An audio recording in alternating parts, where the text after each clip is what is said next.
ఈ రోజున మొన్న జూన్ 4వ తారీఖున ఎన్నికల ఫలితాలు చూస్తే ఒక సైకో పాలనని, ఒక మూర్ఖుడు పాలనని, ఒక దుర్మార్గుడు పాలనని ఈ రాష్ట్ర ప్రజలందరూ కూడాను అంతం చేయడం జరిగింది. సమాధి కట్టడం జరిగింది. జగన్మోహన్ రెడ్డి పార్టీని, జగన్మోహన్ రెడ్డిలో పోటీ చేసిన ప్రతి వ్యక్తుల్ని కూడాను. దానికి ముఖ్య కారణం జగన్మోహన్ రెడ్డిని 151 ఎమ్మెల్యేల స్థానాలు గతంలో గెలిపిస్తే జగన్మోహన్ రెడ్డి గారు ఒక ముఖ్యమంత్రిగా, ఒక మూర్ఖుడు అయినటువంటి ఒక ముఖ్యమంత్రిని కూడా అతనికి చేస్తే అతని పాలన విధానం చేతగాక ఈ రోజున ఆయన రావడం ప్రజా వేదికని కూల్చేశాడు. తర్వాత అన్నా క్యాంటీన్ని తీసాడు.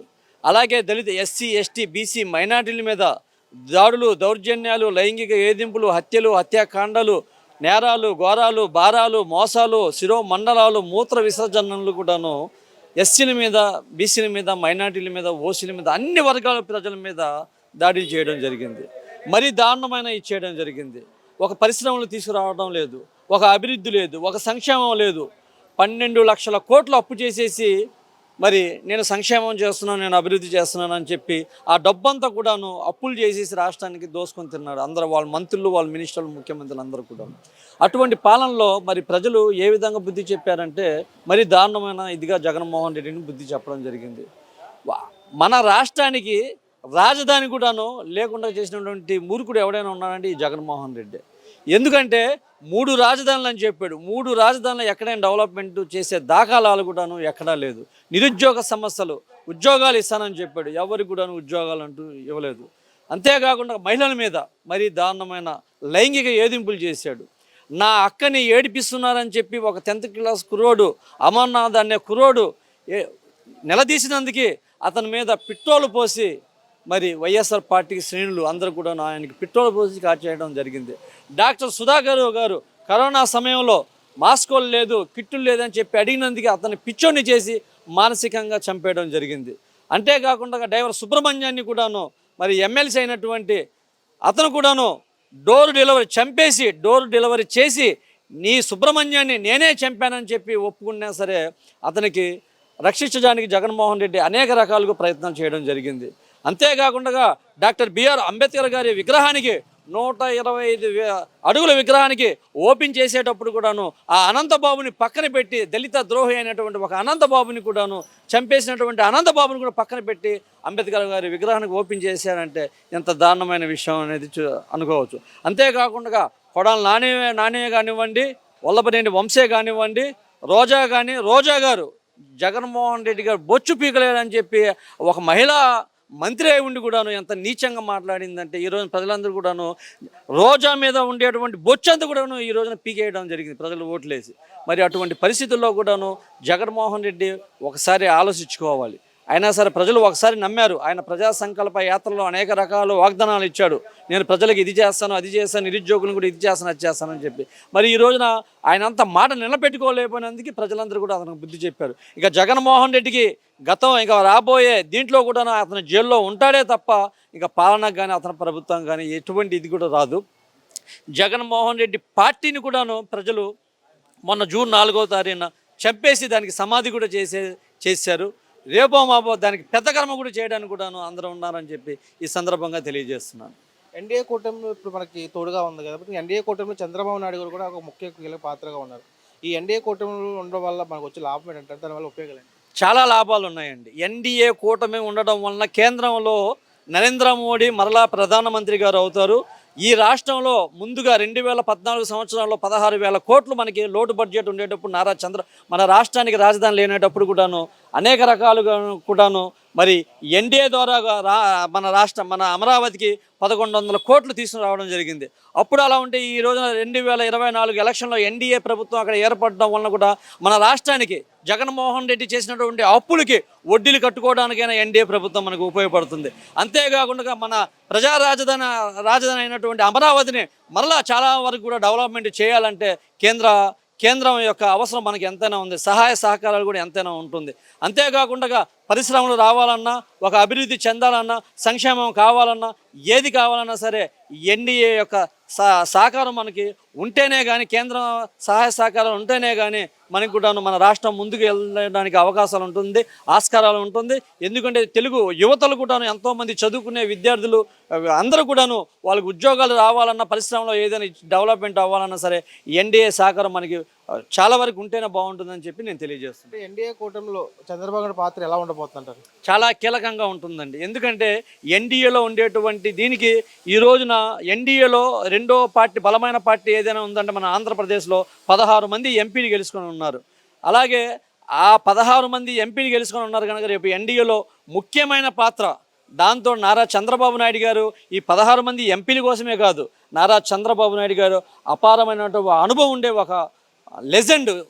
ఆయన చరిత్రే ఒక గొప్ప చరిత్ర అనమాట. అటువంటి లెజెండ్ లాంటి లీడర్ కూడాను ఎన్డీఏలో ఉండడం వల్ల కూడాను చంద్రబాబు నాయుడు గారి యొక్క సలహాలే కానివ్వండి, సూచనలే కానివ్వండి, ఈ రాష్ట్రమే కాకుండా దేశం కూడాను ముందుకు వెళ్ళాలంటే, దేశంలో కూడాను అభివృద్ధి చెందాలంటే నారా చంద్రబాబు నాయుడు నాయకులు లాంటి వ్యక్తి కూడాను ఎన్డీఏలో భాగస్వాములు అయ్యడం వలన, ఆ కూటమిలో ఉండడం వలన కూడాను ఇటు అందరూ కూడా మన రాష్ట్రానికి కానీ మన దేశం కానీ అభివృద్ధి చేసుకోవడానికి కూడా ఆస్కారం ఉంటుందని చెప్పి నేను తెలియజేస్తాను. సార్ నమస్తే అండి. 2024 ఎలక్షన్లో టీడీపీ ప్రభుత్వం ఘన విజయం సాధించడం జరిగింది. భారీ సీట్లతో అధికారం రావడం జరిగింది. దాని మీరు ఒక్కటే, ప్రజలందరూ కూడా మార్పు కోరుకున్నారు. మరి దీనికి కారణం ఏంటంటే రాష్ట్రంలో జరుగుతున్నటువంటి నిత్యావసర వస్తువుల ధరలు కానివ్వండి, అదేవిధంగా మరి ఈ జగన్మోహన్ రెడ్డి ప్రతిపక్షంలో ఉన్నప్పుడు ఏం చెప్పారు, అప్పుడు అధికారంలో వచ్చాక అమరావతి 33,000 ఎకరాలు కావాలని చెప్పి మరి అమరావతి రైతుల్ని కంటతడి పెట్టించారు. ఆ ఉసురు ఊరికనే పోలేదు. జగన్మోహన్ రెడ్డికి మరి ఆయన చేసిన పాపం ఆయనకి శాపం రూపంలో తగిలింది. ప్రజలందరూ కూడా ఒకటే చెప్పుకున్నారు, మనం మార్పు కోరుకోవాలా. ఇవాళ రాష్ట్రాన్ని అనుభవజ్ఞుడు మరి 2014 to 19 కూటమి ఎట్లయితే పరిపాలన చేసిందో, నిత్యావసర వస్తువుల ధరలు పెరగకుండా, పెట్రోల్ రేట్లు పెరగకుండా, ఇంటి పన్నులు పెరగకుండా, కరెంటు బిల్లులు పెరగకుండా మరి సూపర్ పరిపాలన చేసిన చంద్రబాబు నాయుడు గారి రాష్ట్రానికి అవసరం. మరి ఇన్ని లక్షల కోట్ల అప్పుల్లో ఉంది, ఈ అన్నిటినీ కూడా అధిగమించి అభివృద్ధి చేస్తాడు. ఆయన మాట ఇచ్చాడంటే ఆ మాట కట్టుబడి ఉంటాడు. నిరంతరం కూడా ఆయన కుటుంబం కోసం ఏ రోజు ఆలోచించాల చంద్రబాబు గారు. ప్రజల కోసం నిరంతరం కూడా ప్రజల కోసం ఆలోచించినటువంటి వ్యక్తి నారా చంద్రబాబు నాయుడు గారు. మరి ఇవాళ ప్రజలందరూ కూడా చాలా ఆనందపడతా ఉన్నారు. ఇవాళ సంక్రాంతి, క్రిస్మస్, రంజాన్ 3 పండుగలు కలిసి వస్తే మనకి ఎట్లా ఉంటుందో అట్లాగా ప్రజలందరూ కూడా ఆనందపడతా ఉన్నారు. రాబోయే రోజుల్లో ప్రజలన్నీ కూడా మంచి రోజులు జరుగుతాయని ఈ సందర్భంగా తెలియజేస్తారు. ఎన్డీఏ కూటమిలో కూడా చంద్రబాబు నాయుడు కీలక పాత్రలో పోషించడం జరుగుతూ ఉంది. ఈ ఎన్డీఏ కూటమిలో చంద్రబాబు నాయుడు ఉండడం వల్ల వచ్చి మన రాష్ట్రానికి లాభం ఏమంటారు? మనకి అన్ని రకాలుగా కూడా లాభాలే మనకి.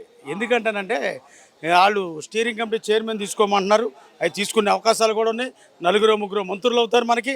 ఎక్కడ ఏంటంటే మన రాష్ట్రం కోసం ఎక్కువ ఆలోచిస్తారు అక్కడ ఉన్నవారు.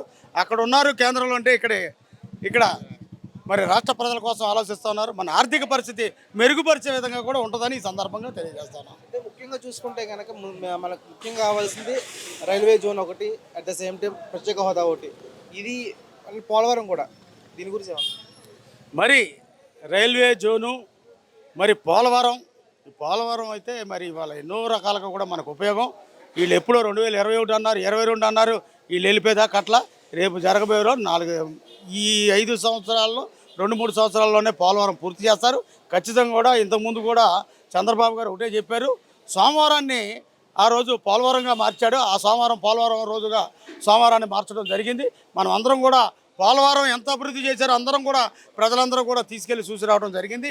అదేవిధంగా రైల్వే జోను మరి అన్నీ కూడా మనకు రాబోయే రోజులు అన్నీ మంచి రోజులు అని ఈ సందర్భంగా తెలియజేస్తాం. అదే ఈ కృష్ణా జిల్లాలో ఉన్న కొడాల నాని గారు అత్యంత దారుణంగా ఓడిపోవడం జరిగింది. 4 తప్పాలుగా ఉన్నటువంటి ఆయన ఇంత దారుణంగా ఓడిపోవడం పరిస్థితుల్లో మీ కామెంట్స్ ఏమంటారు? ఏంటంటే శుతిమించి ఒక ఎమ్మెల్యే కానివ్వండి, ఒక మంత్రి కానివ్వండి, ఎంత బాధ్యతగా మాట్లాడాలంటే ఇక అతను లేచి నుంచే చంద్రబాబు నాయుడు లేదా ఖర్జూరా నాయుడు ఇయ్యే ఆడు ఈడు తప్ప ఇంకోటి లేదు. ఎదగడం ముఖ్యం కాదు, వాదాలు రావడం కాదు, ఎదిగే కొద్దిగా ఒదుగుంటమే ముఖ్యం. సమాజం చూస్తూ ఉంటుంది. ప్రజలు అందుకే చిత్తుగా ఓడియడానికి వీళ్ళ మాటలు కూడా కారణం అని ఈ సందర్భంగా తెలియజేస్తారు. ఎంత దారుణమైన మాటలంటే చంద్రబాబు నాయుడు గారిని ఆయన వయసుకు గౌరవించాల. ఇంకొక బాధాకరమైన విషయం అంటే వీళ్ళు బీఫామ్ చంద్రబాబు గారు ఇస్తే గెలిచిన వాళ్ళు వీళ్ళు. వైసీపీ వాళ్ళు తిడితే మేము బాధపడం. ఇంకా వీళ్ళు గెలిచి మళ్ళీ చంద్రబాబు గారిని విమర్శించే స్థాయి వెళ్తాయి ఏంటే. వాళ్ళ ఎవ్వరూ అతిథులు కాదు, ప్రజలు చూస్తూ ఉంటారు. మన బలం మనకే తెలుసు, మన బలహీనతలు ఊరందరికీ తెలుసు. అట్లాగేంటంటే చూసి ప్రజలు